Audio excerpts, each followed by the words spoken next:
చిన్నప్పుడు నాకెంతో ఇష్టమైన రెసిపీ ఇది. మా ఊరు జాతరలో కొంతమంది చలిమిడితో బోనం పడతారు. చలిమిడిని ముద్దలాగా చేసి అందులో దీపం పెట్టి బోనం పట్టుకుంటారు. జాతరలో ఎవరిదైనా చలిమిడి బాణం చూస్తే ఇంకా మా అమ్మని విసిగిచ్చేసేదాన్ని. వాళ్ళ నుంచి ఇప్పి నాకు కొంచెం ఇప్పి అని. అసలు నా చలిమిడి అంటే అప్పట్లో పిచ్చి.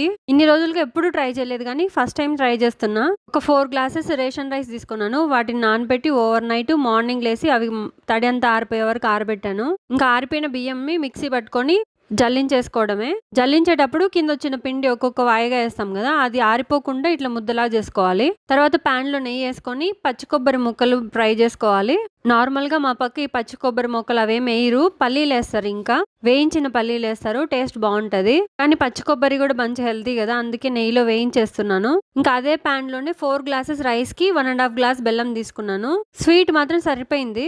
ఇందులోనే కొంచెం ఆల్కల్ పొడి కూడా వేసుకొని పాకం పట్టుకోవాలి. ఇది మనకు అంత రాదు, కానీ పక్కన మా అమ్మ వీడియో కాల్లో చెప్తుంది ఎట్లా రావాలా ఏమని. అంత గట్టిగా పాకం ఏం అవసరం లేదు, ఇట్లా వేస్తే కొంచెం ముద్ద కడితే చాలు. ఇంకా పిండిని కొంచెంగా వేసుకొని కలిపేసుకోవడమే. నేను చేస్తున్నాను కదా, టేస్ట్ ఎట్లుంటుందో ఏమో అని కొంచెం టెన్షన్ పడ్డాను, కానీ బాగా వచ్చింది. ఇట్లా ఉండలేం లేకుండా కలుపుకోవడము పెద్ద పని అసలు. మా ఇంట్లో అయితే ఇది కలిపేటప్పుడు ఖచ్చితంగా 2 మనుషులు ఉండాలి. ఒకరికి పట్టుకుంటే ఒకరు బియ్యం పిండి వేసుకుంటూ రుద్దుతూ ఉంటారు. ఇంకొకదాన్నే కదా కొంచెం వేసుకుంటూ కలిపేసా.